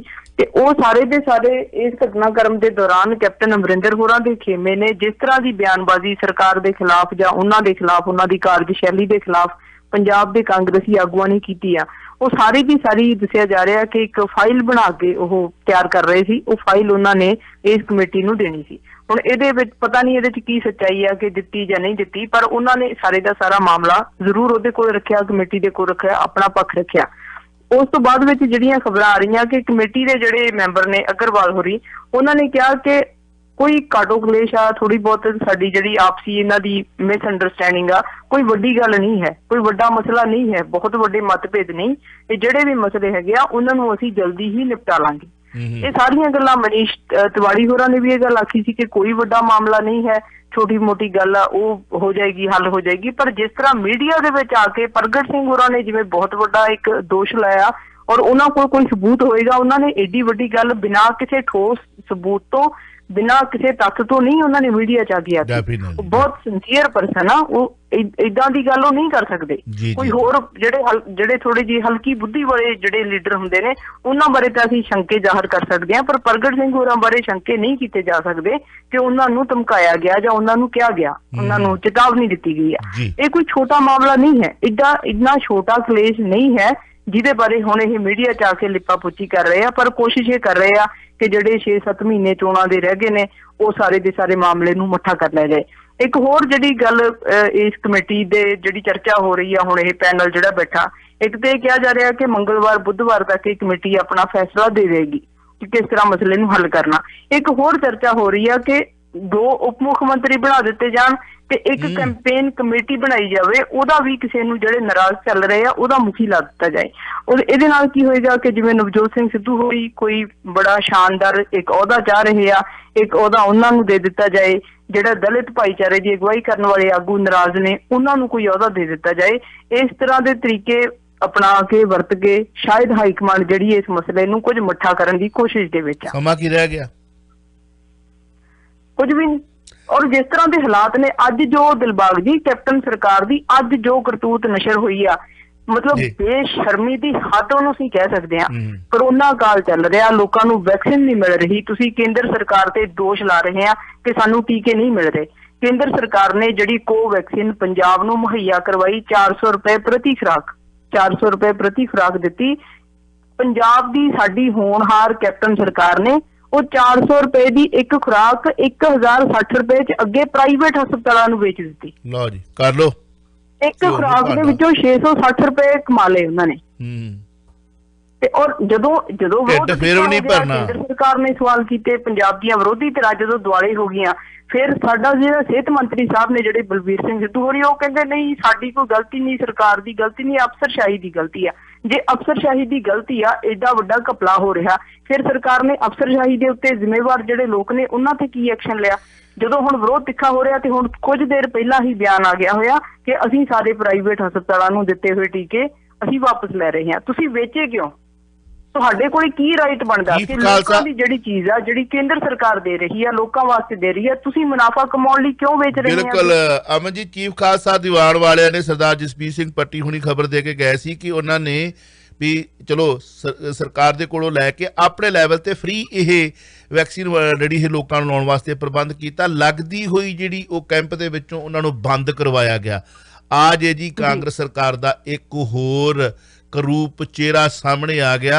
ਸੋ ਰੰਗਲਾ ਪੰਜਾਬ ਰੇਡੀ ਪਾਉਣ ਦੇ ਦੱਸ ਦਵਾਂ ਕਿ ਜੇ ਕਾਂਗਰਸ ਵਾ ਤੇ ਅੱਜ ਕਾਂਗਰਸ ਦਾ ਕਰੂਪ ਚਿਹਰਾਕਾਰ ਕਹਿ ਰਿਹਾ, ਜੇ ਕੱਲ ਨੂੰ ਬਾਦਲ ਹੈ ਤੇ ਬਾਦਲ ਗਰੁੱਪ ਦਾ ਵੀ ਕਵਾਂਗੇ। ਇਹ ਹੈ ਰੰਗਲਾ ਪੰਜਾਬ, ਕੋ ਪਟਾ ਨਹੀਂ ਪਵਾਇਆ ਗੱਲ ਦੇ ਵਿੱਚ। ਕੁਝ ਤੁਸੀਂ ਸੁਰਾਂ ਦੇਖਦੇ ਹੋ ਕਿੱਧਰ ਨੂੰ ਜਾਂਦੀਆਂ ਨੇ, ਤੇ ਉਹ ਪਰਖ ਲਿਆ ਕਰੋ, ਖੋਤੇ ਘੋੜੇ ਦੀ ਪਛਾਣ ਕਰ ਲਿਆ ਕਰੋ। ਜੇ ਕੱਲ ਨੂੰ ਕੋਈ ਹੋਰ ਪਾਰਟੀ ਹੈ ਇਹੋ ਜੀ ਖਬਰ ਆਉਂਦੀ ਹੈ ਤੇ ਡੰਕੇ ਦੀ ਚੋਟ ਤੇ ਕਹਿਣ ਤੋਂ ਸੰਗੇਗਾ ਨਹੀਂ ਰੰਗਲਾ ਪੰਜਾਬ। ਕਿਆ ਕਰੂਪ ਚਿਹਰਾ। ਇੱਕ ਪਾਸੇ ਲੋਕ ਫ੍ਰੀ ਸੇਵਾ ਕਰਨਾ ਚਾਹੁੰਦੇ ਆ, ਇਹ ਫ੍ਰੀ ਸੇਵਾ ਨਹੀਂ ਕਰਨ ਦਿੰਦੇ। ਕਿਉਂ? ਕਿਉਂਕਿ ਹੱਥ ਰਲੇ ਹੋਏ ਨੇ ਅਫਸਰਸ਼ਾਹੀ ਦੇ। ਇੱਥੇ ਨਿੱਕੀ ਜੀ ਕਿਤੇ ਅਮਨ ਜੀ ਇਹ ਘਟਨਾ ਹੋਈ ਹੁੰਦੀ ਨਾ ਤੇ ਅਗਲਿਆਂ ਨੇ ਚੰਮ ਦੇੜ ਕੇ ਰੱਖ ਦੇਣਾ ਤੇ ਅਸਤੀਫਾ ਦੇ ਕੇ ਘਰ ਬਹਿ ਜਾਣਾ ਪੈਣਾ ਸੀਗਾ ਰਾਤੋਂ ਰਾਤ। ਇਹਨਾਂ ਦੀਆਂ ਜਾਗਦੀਆਂ ਨੇ ਜ਼ਮੀਰਾਂ ਇਸ ਕਰਕੇ, ਕਿਉਂਕਿ ਮੀਡੀਆ ਦੀਆਂ ਜ਼ਮੀਰਾਂ ਜਾਗਦੀਆਂ ਨੇ, ਇਸ ਕਰਕੇ ਗੱਲ 'ਚ ਪੜਾ ਪਾਲਣਾ ਸੀ। ਮਿੱਤਰਾ ਇੱਧਰ ਆ ਜਰਾ, ਇੱਥੋਂ ਦੇ ਸਾਡੇ ਜਿਹੜੇ ਮਤਲਬ ਅਸੀਂ ਤੇ ਚਲੋ ਇੱਧਰ ਉੱਧਰ ਕਰਕੇ ਆਪਣੇ ਆਹ ਕਰ ਲੈਂਦੇ ਆ। ਇੱਥੋਂ ਦਾ ਤੇ ਮੇਅਰ ਜਿਹੜਾ ਵਾ ਉਹ ਵਾਲ ਨਹੀਂ ਕਟਾਉਂਦਾ ਜੀ। ਇੱਥੋਂ ਦੇ ਤੇ ਪ੍ਰੀਮੀਅਰ, ਤੁਸੀਂ ਪ੍ਰਧਾਨ ਮੰਤਰੀ ਦੇ ਵਾਲ ਵੇਖੇ ਸੀ ਕਿੰਨੇ ਵੱਧ ਗਏ ਸੀ ਜਦੋਂ COVID-19 ਲਾਕਡਾਊਨ ਲੱਗਾ ਸੀ। ਸਾਡੇ ਵੀ ਕਿਤੇ ਬੁਰੇ ਹਾਲ ਸੀ ਜੀ ਜੀ ਜੀ। ਕਿਉਂਕਿ ਅਗਲੇ ਜਵਾਬ ਦੇ ਆ ਵੀ ਤੁਸੀਂ ਕਿੱਥੋਂ ਆ ਗਏ ਹੋ ਬਿਊਟੀ ਪਾਰਲਰ ਤੋਂ, ਇੱਧਰ ਆਓ ਜਰਾ ਜੀ। ਇਹ ਕਫਨ ਵੇਚ ਗਏ, ਇਹ ਤਬੂਤ ਵੇਚ ਗਏ, ਇਹ ਸਾਰਾ ਕੁਝ ਦੇਸ਼ ਦੇ ਨੇਤਾ ਜਿਹੜੇ ਨੇ ਕਹਿੰਦੇ ਕਿ ਅਸੀਂ ਵਿਕਣ ਨਹੀਂ ਦੇਣਾ ਪਰ ਅਸੀਂ ਵੇਚਾਂਗੇ। ਕਿਆ ਬਾਤ। ਜਾਖੜ ਦੇ ਮਿਹਣਿਆਂ ਨੇ ਅਧਿਆਪਕਾਂ ਨੂੰ ਹਲੂਣਿਆ, ਬਾਦਲ ਪਿੰਡ ਵੱਲ ਮਾਰਿਆ ਧਰਨਾ। ਆਪ ਕਿਹਾ ਦਿਲਬਾਗ ਜੀ, ਆਮ ਆਦਮੀ ਪਾਰਟੀ ਵਾਲਿਆਂ ਨੂੰ। ਆਪ ਕਹਿ ਨੂੰ ਅੱਛਾ। ਜੀ ਜੀ ਆਪ ਕਿਆ ਨੂੰ ਹਲੂਣਤਾ? ਅੱਛਾ, ਕੀ ਗੱਲ ਹੈ, ਕੀ ਮਾਮਲਾ, ਇਹਨਾਂ ਨੂੰ ਹਲੂਣਾ ਮਿਲੂਗਾ? ਇੱਕ ਬਿਆਨ ਦਿੱਤਾ ਸੀਗਾ ਜਾਖੜ ਹੋਰਾਂ ਨੇ, ਸੁਨੀਲ ਜਾਖੜ ਹੋਰਾਂ ਨੇ, ਕਿ ਜਿਹੜੇ ਜਦੋਂ ਜ਼ਹਿਰੀ ਸ਼ਰਾਬ ਕਾਂਡ ਹੋਇਆ ਸੀ ਉਦੋਂ ਰਾਜਪਾਲ ਨੂੰ ਧੜਾ ਧੜ ਮੰਗ ਪੱਤਰ ਦੇਣ ਜਾ ਰਹੇ ਸੀ ਸਾਡੇ ਪੰਜਾਬ ਦੇ ਸਿਆਸਤਦਾਨ। ਉਹਦੇ ਚ ਅਕਾਲੀ ਦਲ ਬਾਦਲ ਵਾਲੇ ਵੀ ਸੀ, ਭਾਜਪਾ ਵਾਲੇ ਵੀ ਸੀ, ਆਮ ਆਦਮੀ ਪਾਰਟੀ ਵਾਲੇ ਵੀ ਸੀ। ਤੇ ਹੁਣ ਜਦੋਂ ਬਾਦਲ ਪਿੰਡ ਦੇ ਵਿੱਚੋਂ ਨਕਲੀ ਸ਼ਰਾਬ ਦੀ ਫੈਕਟਰੀ ਫੜੀ ਗਈ ਆ, ਤੇ ਹੁਣ ਕਿਸੇ ਨੇਤਾ ਦੀ ਜ਼ਮੀਰ ਕਿਉਂ ਨਹੀਂ ਜਾਗੀ? ਹੁਣ ਕਿਉਂ ਨਹੀਂ ਇਹਨਾਂ ਨੇ ਮੰਗ ਪੱਤਰ ਦਿੱਤੇ? ਹੁਣ ਕਿਉਂ ਨਹੀਂ ਧਰਨੇ ਮਾਰੇ? ਇਹ ਕੱਲ ਉਹਨਾਂ ਨੇ ਮਿਹਣਾ ਮਾਰਿਆ ਸੀ ਸੁਨੀਲ ਜਾਖੜ ਹੋਰਾਂ ਨੇ, ਤੇ ਉਹਦਾ ਇਹ ਅਸਰ ਹੋਇਆ ਕਿ ਆਮ ਆਦਮੀ ਪਾਰਟੀ ਵਾਲਿਆਂ ਦੀ ਜ਼ਮੀਰ ਹਿਲਾਉਣੀ ਗਈ, ਜਾਂ ਸ਼ਾਇਦ ਹੋਰ ਮਸਲਿਆਂ ਵੱਲ ਧਿਆਨ ਸੀ, ਇੱਧਰ ਨਹੀਂ ਧਿਆਨ ਗਿਆ। ਤੇ ਅੱਜ ਉਹਨਾਂ ਨੇ ਜਾ ਕੇ ਉੱਥੇ ਲੰਬੀ ਥਾਣੇ ਦਾ ਘਿਰਾਓ ਵੀ ਕੀਤਾ, ਦਿੱਲੀ ਮਲੋਟ ਹਾਈਵੇ ਵੀ ਜਾਮ ਕੀਤਾ, ਤੇ ਮੰਗ ਕੀਤੀ ਹੈ ਕਿ ਜਿਹੜੀ ਕੈਪਟਨ ਸਰਕਾਰ ਆ ਤੇ ਜਿਹੜਾ ਸ਼ਰਾਬ ਮਾਫੀਆ, ਇਹਨਾਂ ਦਾ ਗੱਠਜੋੜ ਆ, ਤੇ ਇਹਦੇ ਖਿਲਾਫ ਪੁਲਿਸ ਕਾਰਵਾਈ ਕਰੇ। ਬਾਕੀ ਇਹ ਵੀ ਕਿਹਾ ਜਾ ਰਿਹਾ ਕਿ ਜਿਹੜੀ ਫੈਕਟਰੀ ਫੜੀ ਗਈ ਆ ਉਹ ਬਾਦਲ ਪਰਿਵਾਰ ਦੇ ਨੇੜੇ ਦੇ ਇੱਕ ਸ਼ਖਸ ਆ, ਉਹਦੇ ਨਾਮ ਦੇ ਉੱਤੇ ਉਹ ਜ਼ਮੀਨ ਸੀ, ਜਿੱਥੋਂ ਬਹੁਤ ਵੱਡੀ ਮਾਤਰਾ 'ਚ ਜਿਹੜੀ ਨਕਲੀ ਸ਼ਰਾਬ ਫੜੀ ਗਈ ਉਹਦੇ ਤੇ ਵੱਡੇ ਬ੍ਰਾਂਡ ਦੀਆਂ ਮੋਹਰਾਂ ਲਾ ਕੇ ਉਹ ਪੈਕਿੰਗ ਕਰਕੇ ਉਹ ਵੇਚੀ ਜਾਂਦੀ ਸੀ। ਕਾਫੀ ਵੱਡਾ ਜ਼ਖੀਰਾ ਫੜਿਆ ਗਿਆ, ਪਰ ਉਹ ਵਾਕਈ ਇਸ ਮਾਮਲੇ ਦੀ ਉਨੀ ਚਰਚਾ ਨਹੀਂ ਹੋਈ ਜਿੰਨੀ ਕਿਸੇ ਆਮ ਦੇ ਮਸਲੇ ਦੀ ਜਦੋਂ ਚਰਚਾ ਹੁੰਦੀ ਹੈ। ਪਰ ਇਹ ਬਾਦਲ ਪਿੰਡ ਵਾਲੀ ਘਟਨਾ ਦੀ ਵਾਕਈ ਬਿਲਕੁਲ ਚਰਚਾ ਨਹੀਂ ਹੋਈ ਜੀ, ਕਿਉਂਕਿ ਹੱਥ ਰੰਗੇ ਹੋਏ ਨੇ ਨਾ ਵੱਡਿਆਂ ਦੇ, ਮੀਡੀਆ ਨੇ ਵੀ ਨਹੀਂ ਕੀਤੀ। ਔਰ ਹੈਰਾਨੀ ਦੀ ਗੱਲ ਇਹ ਆ, ਚਲੋ ਸਿਆਸਤਦਾਨਾਂ ਦਾ ਤਾਂ ਕੋਈ ਉਹਨਾਂ ਦਾ ਆਪਣਾ, ਜਿੱਥੋਂ ਉਹਨਾਂ ਨੂੰ ਨਿੱਜੀ ਹਿੱਤ, ਸਿਆਸੀ ਹਿੱਤ ਉਹਨਾਂ ਦੇ ਪੂਰੇ ਹੁੰਦੇ ਨੇ, ਉਹ ਤਾਂ ਉਹੀ ਮਸਲਾ ਚੁੱਕਦੇ ਨੇ, ਉਹਦੀ ਡਫਲੀ ਵਜਾਉਂਦੇ ਨੇ। ਪਰ ਸਵਾਲ ਇਹ ਆ ਕਿ ਮੀਡੀਆ ਹਲਕਿਆਂ ਨੇ ਵੀ ਇਸ ਮਾਮਲੇ ਨੂੰ ਬਹੁਤਾ ਨਹੀਂ ਚੁੱਕਿਆ। ਪੰਜਾਬ ਦੇ ਜਿਹੜੇ ਮੀਡੀਆ ਹਲਕੇ ਆ, ਇੱਕ ਨਾ ਕਹਾਵਤ ਹੈ, ਜਦੋਂ ਲਾ ਲਈ ਲੋਈ ਤੱਕ ਕੀ ਕਰੂਗਾ, ਪਾ ਲਿਆ ਜਾਂਦਾ। ਹਾਂਜੀ, ਅੰਦਰ ਖਾਤੇ ਮੀਡੀਆ ਦੇ ਉੱਤੇ ਵੀ ਇੰਨਾ ਪ੍ਰੈਸ਼ਰ ਪਾਇਆ ਜਾਂਦਾ ਕਿ ਜਿਵੇਂ ਲੱਗ ਰਿਹਾ ਕਿ ਸੱਤਾ ਦੀ ਤਬਦੀਲੀ ਹੋਏਗੀ, ਇੱਕ ਧਿਰ ਜ਼ਿਆਦਾ ਸਰਗਰਮ ਹੋ ਰਹੀ ਆ। ਹੁਣ ਅੱਜ ਕੱਲ ਸਿਰਫ ਮੀਡੀਆ ਦੇ ਵਿੱਚ ਉਹਨਾਂ ਦੀ ਹੀ ਚਰਚਾ ਹੋ ਰਹੀ ਹੈ। ਚਲੋ, ਲਾ ਲਈ ਲੋਈ ਤੇ ਕੀ ਕਰੂਗਾ ਕੋਈ। ਅਜੇ ਤਾਂ ਹੋਰ ਵੇਖੋ, ਤੁਸੀਂ ਤੁਹਾਡੇ ਫੇਸਬੁੱਕ ਦੇ ਉੱਤੇ ਜਿਹੜੀਆਂ ਨੇ ਉਹ ਸਕੰਜੇ ਕੱਸੇ ਜਾ ਰਹੇ ਨੇ, ਤੁਹਾਡੇ WhatsApp ਤੇ ਸਕੰਜੇ ਕੱਸੇ ਜਾ ਰਹੇ ਨੇ, ਟਵਿੱਟਰ ਤੇ ਸਕੰਜੇ ਕੱਸੇ ਜਾ ਰਹੇ ਨੇ। ਅਜੇ ਸੋਸ਼ਲ ਨੈਟਵਰਕ ਮੀਡੀਆ ਨੂੰ ਉੱਥੇ ਨੱਥ ਪੈਣੀ ਹੈ। ਅਜੇ ਤਾਂ ਬਹੁਤ ਕੁਝ ਹੋਣਾ। ਯਕਦਮ ਕੇਸ ਵੀ ਘਟ ਗਏ, ਲੋਥਾਂ ਵੀ ਜਿਹੜੀਆਂ ਨੇ ਰੁਲਣੋਂ ਹਟ ਗਈਆਂ, ਔਰ ਮਤਲਬ ਸਭ ਕੁਝ, ਆਕਸੀਜਨ ਵੀ ਪ੍ਰੋਪਰ ਹੋ ਗਿਆ, ਔਰ ਕੇਸ ਵੀ ਘਟ ਗਏ ਨੇ, ਮਿੰਟੋ ਮਿੰਟੀ ਪਤਾ ਨਹੀਂ ਲੱਗਾ। ਹਾਂਜੀ, ਸਭ ਕੁਝ ਸ਼ਾਂਤ ਹੋ ਗਿਆ, ਠੀਕ ਠਾਕ ਹੋ ਗਿਆ। ਚਲੋ, ਚੰਗੀ ਗੱਲ ਹੈ ਜੇ ਸਭ ਕੁਝ ਠੀਕ ਠਾਕ ਹੋ ਗਿਆ। ਬੇਸ਼ਰਮੀ ਦੀਆਂ ਹੱਦਾਂ ਪਾਰ ਕੀਤੀਆਂ ਹੋਈਆਂ ਨੇ ਸਾਡੇ ਨੇਤਾਵਾਂ ਨੇ, ਉੱਥੋਂ ਦੇ ਜਿਹੜੇ ਨੇਤਾਵਾਂ ਨੇ। ਹਾਂਜੀ, ਆ ਸਰਦਾਰ ਜਗਮੀਤ ਸਿੰਘ ਹੁਣਾਂ ਕੋਲ ਮਾੜੀ ਜੀ COVID-19 ਦੀ ਜਿਹੜੀ ਹੈ ਨਾ ਉਹ ਅਣਗਹਿਲੀ ਹੋਈ, ਤੇ ਅਗਲੇ ਨੇ ਹੱਥ ਜੋੜ ਕੇ ਮਾਫੀ ਮੰਗੀ ਹੈ, ਕਿਉਂਕਿ ਮੰਗਣੀ ਪੈਣੀ ਸੀਗੀ, ਛੱਡਣਾ ਨਹੀਂ, ਅਗਲੇ ਨੇ ਚੰਮ ਲਾ ਦੇਣੀ ਸੀਗੀ। ਹਾਂਜੀ, ਉਹ ਨਹੀਂ ਵੇਖਦੇ ਵੀ ਤੁਸੀਂ ਕੌਣ ਹੋ, ਕੌਣ ਨਹੀਂ। ਜਦੋਂ ਭਾਜਪਾ ਵਿਰੋਧੀ ਪਾਰਟੀ ਸੀਗੀ ਤੇ ਇਹ ਸੜਕਾਂ ਮਲਦੀ ਸੀ, ਸਿਲੰਡਰ ਰੱਖਦੀ ਸੀ, ਗੈਸ ਮਹਿੰਗਾ ਹੋ ਗਿਆ ਜੀ, ਪੈਟਰੋਲ ਮਹਿੰਗਾ ਹੋ ਗਿਆ ਜੀ, ਸਭ ਕੁਝ ਮਹਿੰਗਾ ਹੀ ਨਿਗਾਹ 'ਚ, ਬੜਾ ਰੌਲਾ ਪੈਂਦਾ ਸੀ, ਬੜਾ ਪੂਛਤਾ ਹੈ ਭਾਰਤ, ਚੀਕਾਂ ਵੱਜਦੀਆਂ ਸਨ। ਬੀਬੀ ਓਮ ਕਸ਼ਯਪ ਮੋਦੀ ਜਿਹੜੀ ਸੀ ਬੜਾ ਰੌਲਾ ਪਾਉਂਦੀ ਸੀਗੀ, ਚੀਕਾਂ, ਮੱਥੇ ਤੇ ਚੂੜੀਆਂ, ਲਾਲਾ ਲਾਲਾ ਲਾਲਾ। ਕੋਈ ਇਹੋ ਜਿਹਾ ਕਾਂਗਰਸੀ ਬਿਆਨ ਦਿੰਦਾ ਸੀ। ਹੁਣ ਕਾਂਗਰਸੀ ਉਹ ਤੁਹਾਡੇ ਵਾਲੀ ਗੱਲ ਆਉਣ ਲੱਗੀ ਆ, ਕਿਉਂਕਿ ਭਾਜਪਾ ਦੇ ਨੇਤਾ ਦਾ ਬਿਆਨ ਆ। ਇੱਥੇ ਤਰਾਜੂ ਪੂਰਾ ਹੈ, ਕਿਤੇ ਮਾੜਾ ਮੋਟਾ ਹਵਾ ਦੇ ਬੁੱਲੇ ਨਾ ਹੋ ਜਾਏ ਤੇ ਗੱਲ ਵੱਖਰੀ ਆ। ਤੁਲਦੀ ਪੂਰੀ ਚੀਜ਼ ਹੈ, ਚਾਹੇ ਕੋਈ ਵੀ ਹੋਵੇ। ਬਹੁਤੀ ਮਹਿੰਗਾਈ ਲੱਗਦੀ ਹੈ ਤਾਂ ਖਾਣਾ ਪੀਣਾ ਛੱਡ ਦਿਓ। ਤੇ ਪਤੰਦਰੋ, ਤੁਸੀਂ ਉਦੋਂ ਕਿਉਂ ਨਾ ਛੱਡਿਆ ਜਦੋਂ ਕਾਂਗਰਸ ਦੇ ਰਾਜ ਦੇ ਵਿੱਚ ਮਹਿੰਗਾਈ ਸੀਗੀ? ਉਦੋਂ ਤਾਂ ਤੁਸੀਂ ਸੜਕਾਂ ਮੱਲ ਕੇ ਪਿੱਟਦੇ ਸੀਗੇ। ਕੀ ਕਹਿਣਾ ਚਾਹੋਗੇ? ਕਦੇ ਨਿਆਣੇ ਜੰਮਣੇ ਬੰਦ ਕਰ ਦਿਓ, ਕਦੇ ਅਸੀਂ ਪੜ੍ਹਾਈ ਨਹੀਂ ਦੇ ਸਕਦੇ, ਤੁਹਾਨੂੰ ਸਰਕਾਰ ਦਾ ਕੰਮ ਨਹੀਂ ਹੈ ਪੜ੍ਹਾਉਣਾ, ਕਦੇ ਸਰਕਾਰ ਦਾ ਕੰਮ ਨਹੀਂ ਦਵਾਈ ਦੇਣਾ। ਸਰਕਾਰ ਦਾ ਕੰਮ ਰਹਿ ਕੀ ਗਿਆ ਉਹ ਵੀ ਦੱਸਿਓ ਜਰਾ। ਇਹ ਛੱਤੀਸਗੜ੍ਹ ਦੇ ਨੇ ਦਿਲਬਾਗ ਜੀ, ਬੀਜੇਪੀ ਦੇ ਨੇਤਾ ਨੇ, ਸੀਨੀਅਰ ਨੇਤਾਵਾਂ ਦੇ ਵਿੱਚ ਇਹਨਾਂ ਦਾ ਨਾਮ ਆਉਂਦਾ। ਉੱਥੇ ਮੰਤਰੀ ਵੀ ਰਹਿ ਚੁੱਕੇ ਆ, ਬ੍ਰਜ ਮੋਹਨ ਅਗਰਵਾਲ। ਪੱਤਰਕਾਰਾਂ ਨੇ ਮਹਿੰਗਾਈ ਦੇ ਮੁੱਦੇ ਉੱਤੇ ਕਿਹਾ ਕਿ ਵਿਰੋਧੀ ਧਿਰ ਬਹੁਤ ਤਿੱਖੇ ਸਵਾਲ ਕਰ ਰਹੀ ਆ। ਪੈਟਰੋਲ ਦਾ ਰੇਟ ਕਿੱਧਰ ਨੂੰ ਜਾ ਰਿਹਾ, ਹੋਰ ਖਾਣ ਪੀਣ ਵਾਲੀਆਂ ਜਿਹੜੀਆਂ ਆਮ ਲੋੜਾਂ ਦੀਆਂ ਵਸਤਾਂ ਨੇ ਉਹਨਾਂ ਦਾ ਕਿੰਨਾ ਭਾਅ ਵੱਧ ਰਿਹਾ, ਕਿ ਸਰਕਾਰ ਕੀ ਕਰ ਰਹੀ ਹੈ। ਇੱਧਰ ਰਾਸ਼ਟਰੀ ਆਫਤ ਬਣਦੀ ਜਾ ਰਹੀ ਹੈ ਕਿ ਇਹ ਕਾਂਗਰਸ ਦਾ ਜਾਂ ਵਿਰੋਧੀ ਧਿਰਾਂ ਦਾ ਇਹ ਬਿਆਨ ਆ ਕਿ ਮਹਿੰਗਾਈ ਇੱਕ ਰਾਸ਼ਟਰੀ ਆਫਤ ਬਣ ਗਈ ਹੋਈ ਆ, ਕੇਂਦਰ ਸਰਕਾਰ ਨੂੰ ਇਸ ਮਸਲੇ ਤੇ ਧਿਆਨ ਦੇਣਾ ਚਾਹੀਦਾ। ਜਦੋਂ ਪੱਤਰਕਾਰਾਂ ਨੇ ਸਵਾਲ ਕੀਤਾ ਤਾਂ ਬ੍ਰਿਜ ਮੋਹਨ ਅਗਰਵਾਲ ਹੋਰਾਂ ਨੇ ਕਿਹਾ ਕਿ ਜੇ ਰਾਸ਼ਟਰੀ ਆਫਤ ਲੱਗਦੀ ਆ ਤਾਂ ਫਿਰ ਲੋਕ ਖਾਣਾ ਪੀਣਾ ਬੰਦ ਕਰ ਦੇਣ, ਪੈਟਰੋਲ ਦੀ ਵਰਤੋਂ ਕਰਨੀ ਬੰਦ ਕਰ ਦੇਣ। ਉਹ ਕਹਿੰਦੇ ਜੇ ਕਾਂਗਰਸ ਜਾਂ ਕਾਂਗਰਸ ਦੇ ਜਿਹੜੇ ਸਮਰਥਕ ਨੇ, ਕਾਂਗਰਸੀ ਨੇਤਾ ਜਾਂ ਜਿਹੜੇ ਕਾਂਗਰਸ ਦੇ ਇਸ ਮੁਲਕ 'ਚ ਸਮਰਥਕ ਨੇ, ਜਦੋਂ ਇਹ ਇਹ ਖਾਣਾ ਪੀਣਾ ਘੱਟ ਕਰ ਦੇਣਗੇ, ਪੈਟਰੋਲ ਦੀ ਵਰਤੋਂ ਘੱਟ ਕਰ ਦੇਣਗੇ, ਮਹਿੰਗਾਈ ਆਪਣੇ ਆਪ ਘਟ ਜਾਏਗੀ। ਅੱਛਾ, ਕਾਂਗਰਸ ਦੇ ਵਰਕਰ, ਕੀ ਬਾਤ ਹੈ। ਕਿਉਂਕਿ ਕਾਂਗਰਸ ਵਿਰੋਧੀ ਧਿਰ ਆ, ਕਾਂਗਰਸ ਸਵਾਲ ਕਰ ਰਹੀ ਆ ਜ਼ਿਆਦਾ ਮੀਡੀਆ ਦੇ ਵਿੱਚ। ਰਾਹੁਲ ਗਾਂਧੀ ਹੋਰਾਂ ਦੇ, ਪ੍ਰਿਅੰਕਾ ਗਾਂਧੀ ਹੋਰਾਂ ਦੇ, ਸੀਨੀਅਰ ਕਾਂਗਰਸੀ ਆਗੂਆਂ ਦੇ ਬਿਆਨ ਆ ਰਹੇ ਆ ਕਿ ਪੈਟਰੋਲ ਦਾ ਭਾਅ ਤੇ ਤੇਲ ਦਾ ਘੱਟ ਹੋਣ ਦੇ ਬਾਵਜੂਦ ਡੀਜ਼ਲ ਪੈਟਰੋਲ ਦਾ ਭਾਅ ਸਿਖਰ ਤੱਕ ਪਹੁੰਚ ਰਿਹਾ। ਸਰੋਂ ਦੇ ਤੇਲ ਦਾ ਜਿਸ ਤਰ੍ਹਾਂ ਭਾਅ ਵਧਿਆ, ਬਾਕੀ ਚੀਜ਼ਾਂ ਜਿਹੜੀਆਂ ਸਾਰੀਆਂ, ਕਿਉਂਕਿ ਡੀਜ਼ਲ ਪੈਟਰੋਲ ਦੇ ਉੱਤੇ ਬਹੁਤ ਸਾਰੀਆਂ ਚੀਜ਼ਾਂ ਡਿਪੈਂਡ ਕਰਦੀਆਂ, ਜਿਵੇਂ ਜਿਵੇਂ ਇਹਨਾਂ ਦਾ ਭਾਅ ਵੱਧਦਾ ਬਾਕੀ ਦੀਆਂ ਵਸਤਾਂ ਦੇ ਭਾਅ ਵੀ ਉਸੇ ਤਰ੍ਹਾਂ ਵੱਧਦੇ ਆ। ਉਹਦੇ ਉੱਤੇ ਤਿੱਖੇ ਸਵਾਲ ਉਹਨਾਂ ਨੇ ਕੀਤੇ। ਉਹ ਜਦੋਂ ਪੱਤਰਕਾਰ ਸਵਾਲ ਕਰਦੇ ਨੇ ਤੇ ਫਿਰ ਅੱਗੋਂ ਹਾਕਮੀ ਧਿਰ ਦੇ ਨੇਤਾ ਜਿਹੜੇ ਉਹ ਇਸ ਤਰ੍ਹਾਂ ਡਿਫੈਂਡ ਕਰਦੇ ਆ ਆਪਣੀ ਸਰਕਾਰ ਨੂੰ ਕਿ ਭਾਈ ਤੁਸੀਂ ਫਿਰ ਖਾਣਾ ਪੀਣਾ ਬੰਦ ਕਰ ਦਿਓ, ਪੈਟਰੋਲ ਡੀਜ਼ਲ ਦੀ ਵਰਤੋਂ ਕਰਨੀ ਬੰਦ ਕਰ ਦਿਓ, ਬੱਚੇ ਜੰਮਣੇ ਬੰਦ ਕਰ ਦਿਓ। ਇੱਕ ਪਾਸੇ ਕਹਿੰਦੇ ਬੱਚੇ ਜੰਮੋ, ਇੱਕ ਪਾਸੇ ਜਦੋਂ ਕਹਿੰਦੇ ਬੱਚੇ ਜੰਮਣੇ ਬੰਦ ਕਰ ਦਿਓ, ਅਸੀਂ ਪੜ੍ਹਾਈ ਥੋੜੀ ਕਰਾ ਸਕਦੇ। ਲੋਕ ਸਰਕਾਰ ਦਾ ਕੰਮ ਥੋੜੀ ਹੈ, ਸਰਕਾਰ ਦਾ ਕੰਮ। ਇਹ ਕੋਈ ਜਵਾਬ, ਇਹ ਕੋਈ ਦਲੀਲ ਨਹੀਂ ਨਾ ਹੈ, ਇਹ ਮੂਰਖਤਾ ਭਰੇ ਤੁਹਾਡੇ ਬਿਆਨ ਨੇ, ਮੂਰਖਤਾ ਭਰੇ ਤੁਹਾਡੇ ਜਵਾਬ ਨੇ। ਪਤਾ ਹੈ ਕਿ ਅੱਗੋਂ ਖਾਲੀ ਸਿਰਾਂ ਵਾਲੇ ਲੋਕ ਨੇ, ਹਾਂਜੀ ਹਾਂਜੀ ਹਾਂਜੀ ਹਾਂਜੀ ਕਰਨ ਵਾਲੇ, ਪਰ ਜਦੋਂ ਉਹਨਾਂ ਦੇ ਬ੍ਰਿਜ ਮੋਹਨ ਹੋਰਾਂ ਦੇ ਇਸ ਬਿਆਨ ਦੀ ਵਿਰੋਧਤਾ ਹੋਈ, ਆਲੋਚਨਾ ਹੋਈ, ਫਿਰ ਉਹ ਕਹਿੰਦੇ ਮੈਂ ਤਾਂ ਟਿੱਚਰ ਕਰ ਰਿਹਾ ਸੀ, ਮੈਂ ਤਾਂ ਮਜ਼ਾਕ ਕਰ ਰਿਹਾ ਸੀ। ਇਹ ਮਜ਼ਾਕ ਵਾਲਾ ਮੁੱਦਾ, ਲੋਕਾਂ ਦੀ ਜਾਨ ਨਿਕਲੀ ਪਈ ਹੈ। 150 ਰੁਪਏ ਨੂੰ ਲੀਟਰ ਸਰੋਂ ਦਾ ਤੇਲ ਹੋ ਗਿਆ। ਜਿਹੜੇ ਦਿਹਾੜੀਦਾਰ ਵਿਚਾਰੇ ਆਮ ਪਿੰਡਾਂ ਦੇ ਵਿੱਚ ਵੀ, ਦਿਲਬਾਗ ਜੀ ਸਾਨੂੰ ਪਤਾ ਕਿ ਲੋਕ ਸ਼ਾਮ ਨੂੰ 50 ਰੁਪਏ ਮੁੱਠੀ 'ਚ ਲੈ ਕੇ ਕਰਿਆਨੇ ਦੀ ਦੁਕਾਨ ਤੇ ਜਾਂਦੇ ਆ ਕਿ 5 ਰੁਪਏ ਦਾ ਸਰੋਂ ਦਾ ਤੇਲ ਦੇ ਦਿਓ, 10 ਰੁਪਏ ਦੇ ਚੌਲ ਦੇ ਦਿਓ, 5 ਰੁਪਏ ਦਾ ਮਿੱਠਾ ਬੱਤੀ ਦੇ ਦਿਓ। ਉਹ ਲੋਕ 5 ਰੁਪਏ ਦਾ ਸਰੋਂ ਦਾ ਤੇਲ ਅੱਜ ਕਿੱਥੋਂ ਖਰੀਦਣਗੇ? ਜੀ ਬਿਲਕੁਲ। ਔਰ ਲੇਖਕ ਦਾ ਨਾਂ ਤੁਸੀਂ ਜਾਣਦੇ ਹੋਣਾ, यहाँ शाख शाख पर सोने की चिड़िया करती है बसेरा, वो भारत देश है मेरा, ਬੋਲਿਆ ਸੀ ਨਾ ਉਹਨੇ ਜੀ। ਤੇ ਫਿਰ ਇਹੋ ਜਿਹੇ ਬੇਸ਼ਰਮ ਲੋਕਾਂ ਦੀਆਂ ਕਰਤੂਤਾਂ ਦੇਖ ਕੇ, ਹਾਲਾਤ ਦੇਖ ਕੇ ਉਹਨੂੰ ਹੀ ਕਹਿਣਾ ਪਿਆ ਸੀਗਾ, ਕੀ ਕਹਿਣਾ ਪਿਆ ਸੀਗਾ, ਸ਼ਾਖ ਸ਼ਾਖ ਪੇ ਉੱਲੂ ਬੈਠਾ ਹੈ, ਅੰਜਾਮੇ ਗੁਸਤਾ ਕਿਆ ਹੋ।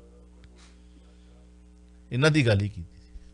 ਬਿਲਕੁਲ ਜੀ, ਬਿਲਕੁਲ। ਸ਼ਾਇਦ ਮੈਂ ਤੁਕਾਂ ਸਹੀ ਨਾ ਬੋਲ ਸਕਿਆ ਵਾ, ਪਰ ਮਤਲਬ ਕਿੰਨੇ ਸਾਲ ਪਹਿਲਾਂ ਉਹ ਪੂਰੇ ਹਾਲਾਤ ਨੂੰ ਦੱਸ ਗਏ ਸੀ ਕਿ ਮੁਲਕ ਦੇ ਆਹ ਹਾਲਾਤ ਹੋਏ ਹੋਏ ਨੇ।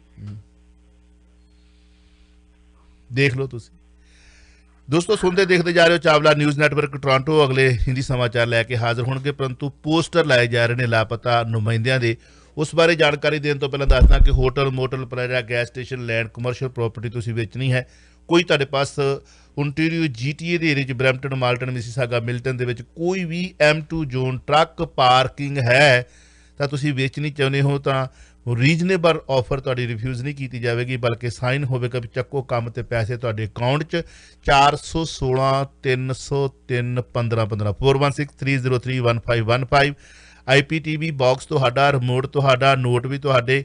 $20 ਦੇ ਰਹੇ ਹੋ, ਮੋਰ ਦੈਨ 60%, 60% ਸੇਵ ਕਰ ਸਕਦੇ ਹੋ। 100 ਦੇ ਵਿੱਚੋਂ $40 ਲਵਾਂਗੇ, ਮਤਲਬ ਕਹਿਣ ਤੋਂ ਭਾਵ ਜੇ ਤੁਸੀਂ $20 ਦੇ ਰਹੇ ਹੋ, ਇਹ ਨਾ ਸੋਚ ਲਓ ਕਿ $40 ਚ ਹੋਣਾ। ਜੇ ਤੁਸੀਂ $20 ਪ੍ਰਤੀ ਮਹੀਨਾ ਦੇ ਰਹੇ ਹੋ ਤਾਂ ਮੰਨ ਲਓ ਕਿ ਅਸੀਂ 40% ਤੁਹਾਡੇ ਕੋਲ ਲਵਾਂਗੇ, 60 ਤੁਹਾਡੀ ਸੇਵਿੰਗ ਹੋਣੀ ਹੈ ਸਾਲ ਦੀ। 15 ਦੇ ਰਹੇ ਹੋ, ਮੋਰ ਦੈਨ ਤੁਹਾਡਾ 50% ਹੋਵੇਗਾ, ਭਾਵ 50%। ਜੇ 10 ਦੇ ਰਹੇ ਹੋ ਤਾਂ ਵੀ ਤੁਹਾਡੀ ਸੇਵਿੰਗ ਹੋਵੇਗੀ, ਤੇ ਜੇ 12 ਦੇ ਰਹੇ ਹੋ ਤਾਂ ਵੀ ਤੁਹਾਡੀ ਸੇਵਿੰਗ ਹੋਵੇਗੀ $25-30 ਸਾਲ ਦੀ। You want save money, try ਲੈ ਲਓ, 2 ਦਿਨ ਕੁੱਟ ਕੇ ਵੇਖੋ ਸਾਡੇ ਚੈਨਲ ਦੀ ਇਸ ਸਰਵਿਸ ਨੂੰ। ਜਿਹੜੀ ਸਰਵਿਸ ਫਿਰ ਤੁਸੀਂ ਲੈਣੀ ਚਾਹੋਗੇ ਉਹ ਵੀ ਸਾਡੇ ਕੋਲ ਹੈ, ਜਿਹੜੀ ਮਾਲਟਨ, ਬਰੈਂਪਟਨ, ਮਿਸੀਸਾਗਾ ਦੇ ਜਿਹੜੇ ਹਾਂਜੀ ਲਾਲੇ ਵੇਚਦੇ ਨੇ ਵੱਡੇ ਵੱਡੇ, ਜਿਨ੍ਹਾਂ ਨੇ ਸਾਨੂੰ ਕੱਢ ਦਿੱਤਾ ਸੀ, ਕਦੇ ਪਾ ਦਿੱਤਾ ਸੀ, ਹੱਥ ਜੋੜੇ ਸੀ। ਹੁਣ ਸਾਨੂੰ ਤੁਹਾਡੇ ਨਾਲ ਜੋੜਨ ਵਾਸਤੇ ਬਾਰ-ਬਾਰ ਬੋਲਣਾ ਪੈਂਦਾ ਬਈ ਆ ਜਾਓ।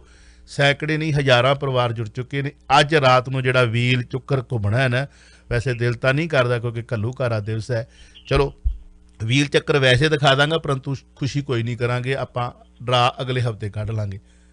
ਦੇਖਿਓ ਕਿੰਨੀਆਂ ਬਰੀਕ ਲਾਈਨਾਂ ਹੋ ਗਈਆਂ ਨੇ। ਕਹਿੰਦੇ ਸੀ 10 ਬੰਦੇ ਨੇ ਤੁਸੀਂ ਤੋੜ ਸਕਦੇ, ਮੈਂ ਕਿਹਾ 10 ਤੋੜਨੇ ਥੋੜ੍ਹੀ, ਅਸੀਂ ਲੱਖਾਂ ਜੋੜਨੇ ਆ। ਸਾਡੇ ਜਿਹੜੇ 1997 ਤੋਂ ਸਾਨੂੰ ਪਿਆਰ ਕਰਦੇ ਨੇ, ਸਾਡੀ ਵੀ ਪਰਖ ਦੀ ਘੜੀ ਹੈ।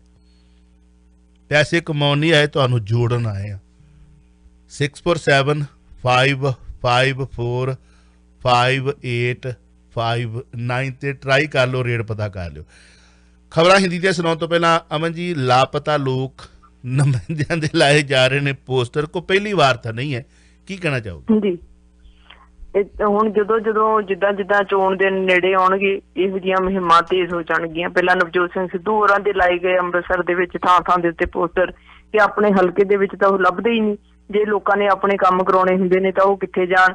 फिर उस तो बाद गुरदासपुर के MP सनी देओल होरां दे पोस्टर लाए गए कि ਉਹ ਕਰੋਨਾ ਕਾਲ ਦੇ ਵਿੱਚ ਤਾਂ ਬਿਲਕੁਲ ਹੀ ਨਹੀਂ ਦਿਸੇ। ਪਹਿਲਾਂ ਵੀ ਉਹਨਾਂ ਤੇ ਦੋਸ਼ ਲੱਗੇ ਸੀ, ਪਰ ਕਰੋਨਾ ਕਾਲ ਦੇ ਵਿੱਚ ਲੋਕਾਂ ਨੇ ਹੋਰ ਜ਼ਿਆਦਾ ਵਿਰੋਧੀ ਧਿਰਾਂ ਨੇ ਖਾਸ ਕਰਕੇ ਇਲਜ਼ਾਮ ਲਾਏ ਕਿ ਅੱਜ ਜਦੋਂ ਲੋਕਾਂ ਨੂੰ ਉਹਨਾਂ ਦੇ ਸਾਥ ਦੀ ਲੋੜ ਸੀ, ਸਹਿਯੋਗ ਦੀ ਲੋੜ ਸੀ, ਤਾਂ ਉਹ ਆਪਣੇ ਇਲਾਕੇ ਦੇ ਵਿੱਚ ਨਹੀਂ ਆਏ। ਹਾਲਾਂਕਿ ਕੁਝ ਮਦਦ ਉਹਨਾਂ ਨੇ ਆਪਣੇ ਜਿਹੜੇ ਕਰੀਬੀ ਸੀ ਉਹਨਾਂ ਦੇ ਜ਼ਰੀਏ ਕੀਤੀ, ਜਿੱਥੇ ਵੀ ਕਿਸੇ ਚੀਜ਼ ਦੀ ਲੋੜ ਸੀ ਉਹ ਪਹੁੰਚਾਉਣ ਦੀ ਕੋਸ਼ਿਸ਼ ਕੀਤੀ। ਹੁਣ ਫਤਿਹਗੜ੍ਹ ਸਾਹਿਬ ਤੋਂ ਖਬਰ ਆ ਰਹੀ ਹੈ ਕਿ ਉੱਥੇ ਕਾਂਗਰਸੀ MP ਡਾਕਟਰ ਅਮਰ ਸਿੰਘ ਹੋਰਾਂ ਦੀ ਗੁੰਮਸ਼ੁਦਗੀ ਦੇ ਵੀ ਪੋਸਟਰ ਲਾਏ ਆ। ਇਹਦੇ ਬਾਰੇ ਤਾਂ ਅਕਾਲੀ ਦਲ ਬਾਦਲ ਦੇ ਆਗੂਆਂ ਨੇ ਕਿਹਾ ਕਿ ਹਾਂ ਅਸੀਂ ਪੋਸਟਰ ਲਵਾਏ ਆ, ਕਿਉਂਕਿ ਇਹ ਦਾਅਵੇ ਕਰਿਆ ਕਰਦੇ ਸੀ ਕਿ ਮੈਂ ਲੋਕਾਂ ਦੇ ਵਿੱਚ ਰਹਿ ਕੇ ਲੋਕਾਂ ਦੇ ਨਾਲ ਹਰ ਦੁੱਖ ਸੁੱਖ ਵਿੱਚ ਭਾਈਵਾਲ ਬਣੂੰਗਾ। ਅੱਜ ਜਦੋਂ ਕਰੋਨਾ ਮਹਾਮਾਰੀ ਫੈਲੀ ਹੋਈ ਆ ਤੇ ਇਹ ਡਾਕਟਰ ਸਾਹਿਬ ਸਾਨੂੰ ਲੱਭਦੇ ਹੀ ਨਹੀਂ ਹੈ। ਕੋਈ ਕੰਮ ਕਰਾਉਣ ਜਾਣਾ ਹੁੰਦਾ ਤੇ ਉਹ ਆਪਣੇ ਇਲਾਕੇ ਦੇ ਵਿੱਚ, ਆਪਣੇ ਦਫ਼ਤਰ ਦੇ ਵਿੱਚ, ਆਪਣੇ ਘਰ ਦੇ ਵਿੱਚ ਲੋਕਾਂ ਨੂੰ ਨਹੀਂ ਮਿਲਦੇ, ਉਹ ਕਿੱਥੇ ਗਏ ਹੋਏ ਨੇ। ਔਰ ਇਹ ਕਿਹਾ ਗਿਆ ਕਿ ਉਹਨਾਂ ਨੂੰ ਲੱਭਾਂਗੇ ਤੇ ਉਹਨਾਂ ਨੂੰ ਲੋਕਾਂ ਦੇ ਵਿੱਚ ਖੜੇ ਕਰਾਂਗੇ। ਇਹ ਸਾਰਾ ਕੁਝ ਹੁਣ ਜਿਉਂ ਚੋਣ ਵਰਾ ਚੱਲ ਰਿਹਾ, ਇਹ 6-7 ਮਹੀਨੇ ਇਹੋ ਜਿਹੀਆਂ ਰੌਣਕਾਂ, ਸਿਆਸੀ ਰੌਣਕਾਂ, ਇਹੋ ਜਿਹੀ ਕਾਵਾਂ ਰੌਲੀ ਇਹ ਚੱਲਦੀ ਹੀ ਰਹੀ। ਬਿਲਕੁਲ ਹੁਣ ਵਾਅਦਿਆਂ ਦੇ ਦੌਰ ਆਉਣੇ ਨੇ, ਹੁਣ ਲੋਲੀਪੌਪ ਦੇਣ ਦੇ ਦੌਰ ਆਉਣੇ ਨੇ। ਹੁਣ ਇੱਕ ਵਾਰੀ ਸ਼ਾਇਦ ਫਿਰ ਤੋਂ ਗੁਰੂ ਗ੍ਰੰਥ ਸਾਹਿਬ ਜੀ ਨੂੰ ਨਤਮਸਤਕ ਹੋ ਕੇ ਤੇ ਸ਼ਰੇਆਮ ਅਨਾਊਂਸਮੈਂਟ ਕੀਤੀ ਜਾਵੇਗੀ, ਕਿਉਂਕਿ ਹੁਣ ਸ਼੍ਰੋਮਣੀ ਅਕਾਲੀ ਦਲ ਦੇ ਇਸ ਵਕਤ ਸੁਪਰੀਮੋ ਹੀ ਕਹਿ ਸਕਦੇ ਹੋ ਸਰਦਾਰ ਸੁਖਬੀਰ ਸਿੰਘ ਬਾਦਲ ਕਹਿੰਦੇ ਸਾਡੀ ਸਰਕਾਰ ਆ ਲੈਣ ਦਿਓ, ਬੇਅਦਬੀ ਮਾਮਲੇ ਦਾ ਇਨਸਾਫ ਦਿਵਾਵਾਂਗੇ। 1997 ਦੇ ਵਿੱਚ ਬਾਪੂ ਨਹੀਂ ਵਰਤਿਆ ਦਿਲਬਾਗ ਜੀ, ਆਪਾਂ ਤਾਂ ਇੱਕ ਕਦਮ ਗਾਂਹ ਚਲੇ ਗਏ। ਉਹ ਕਹਿੰਦੇ ਨਿਆਂ ਦਿਵਾਉਣਾ ਯਕੀਨੀ ਬਣਾਵਾਂਗੇ, ਨਿਆਂ ਦਿਵਾਉਣਾ ਯਕੀਨੀ ਬਣਾਵਾਂਗੇ। ਬਿਲਕੁਲ 97 ਦੀ ਉਸ ਸਪੀਚ ਨੂੰ ਜੇਕਰ ਪੜ੍ਹ ਲਵੋ ਕਿ ਇਹਨਾਂ ਦੇ ਸਤਿਕਾਰਯੋਗ ਪਿਤਾ ਜੀ ਪੰਥ ਰਤਨ ਫਕਰੇ ਕੌਮ ਪਦਮ ਵਿਭੂਸ਼ਣ ਕਿਸਾਨਾਂ ਦੇ ਮਸੀਹਾ ਜੀ ਨੇ ਕਿਹਾ ਸੀ ਕਿ ਸਾਡੀ ਸਰਕਾਰ ਆ ਲੈਣ ਦਿਓ, ਜਿਹੜੇ ਜ਼ਾਲਮ ਪੁਲਿਸ ਵਾਲੇ ਨੇ ਜਿਨ੍ਹਾਂ ਨੇ ਨੌਜਵਾਨਾਂ ਨੂੰ ਸ਼ਹੀਦ ਕੀਤਾ ਹੈ ਉਹਨਾਂ ਨੂੰ ਸਖਤ ਤੋਂ ਸਖਤ ਸਜ਼ਾਵਾਂ ਦੇਵਾਂਗੇ ਤੇ ਜੇਲ੍ਹਾਂ ਅੱਗੇ ਜੇਲ੍ਹਾਂ ਦੇ ਸੁੱਟਾਂਗੇ। ਤੇ ਮੁੜ ਕੇ ਕੀ ਹੋਇਆ? ਹਾਂਜੀ, ਮੁੜ ਕੇ ਕੀ ਹੋਇਆ? ਉਹਨਾਂ ਦੀਆਂ ਫੀਤੀਆਂ ਇੰਨੀਆਂ ਕੁ ਵਧੀਆਂ ਇਸ ਰਾਜ ਦੇ ਵਿੱਚ ਕਿ ਉਹ ਲੋਕ ਭੁੱਬਾਂ ਮਾਰ ਕੇ ਰੋਂਦੇ ਸਨ। ਅਕਾਲੀ ਵੀ ਰੋਂਦੇ ਸਨ ਕਿ ਕਿਹਨੂੰ ਵੋਟਾਂ ਪਾ ਚੁੱਕੇ, ਜਿਹੜੇ ਟਕਸਾਲੀ ਅਕਾਲੀ ਸਨ। ਹਾਂਜੀ ਜੀ, ਕਿਆ ਲੈ ਲਓ ਪੁੱਤਾਂ ਦੇ ਮੌਤ ਦਾ ਇਨਸਾਫ। ਤੁਹਾਡੇ ਰਾਜ ਦੇ ਵਿੱਚ ਹੋਵੇ ਅਣਪਛਾਤੀ ਪੁਲਿਸ, ਤੁਹਾਡਾ ਰਾਜ ਹੋਵੇ, ਤੁਸੀਂ ਹੋਵੋ ਗ੍ਰਹਿ ਮੰਤਰੀ, ਅੱਜ ਤੁਸੀਂ ਫੇਰ ਸਾਡੀ ਸਿੱਖ ਕੌਮ ਨੂੰ ਇਹ ਲੋਲੀਪੌਪ ਦੇਵੋ, ਪਰ ਫੇਰ ਫੈਸਲਾ ਤਾਂ ਉੱਥੋਂ ਦੀ ਜਨਤਾ ਨਹੀਂ ਕਰਨਾ ਜੀ। ਅਸੀਂ ਸਿਰਫ ਲੋਲੀਪੌਪ ਉਹਨਾਂ ਨੂੰ ਹੀ ਦਿੱਤੇ ਜਾ ਸਕਦੇ ਹੁੰਦੇ ਆ ਜਿਨ੍ਹਾਂ ਦੇ ਪੱਲੇ ਕੁਝ ਨਹੀਂ ਹੁੰਦਾ। ਹਾਂ ਬਿਲਕੁਲ। ਸਾਡੇ ਆਪਣੇ ਪੱਲੇ ਵੀ ਤਾਂ ਕੁਝ ਨਹੀਂ ਨਾ ਹੈ। ਅਸੀਂ ਅੱਜ ਜਿਹੜੇ ਪਿੰਡਾਂ ਦੇ ਵਿੱਚ ਇਹਨਾਂ ਨੂੰ ਨਹੀਂ ਸੀ ਪਿਛਲੀ ਵਾਰੀ ਵੜਨ ਦਿੰਦੇ, ਅੱਜ ਅਸੀਂ ਇਹਨਾਂ ਦੀਆਂ ਰੈਲੀਆਂ ਦੇ ਵਿੱਚ ਚਾਂਗਰਾਂ ਪਾਉਂਦੇ ਆ। ਬਿਲਕੁਲ, ਹਾਂ ਚਲੋ, ਹਾਂ ਬਿਲਕੁਲ ਸਹੀ ਗੱਲ। ਥੈਂਕ ਯੂ ਮਿਹਰਬਾਨੀ। ਫਿਰ ਮਿਲਦੇ ਹਾਂ ਸ਼ਾਮ। ਸ਼ੁਕਰੀਆ। ਤੁਸੀਂ ਸੁਣ ਰਹੇ ਹੋ Chawla news network Toronto CNN Toronto.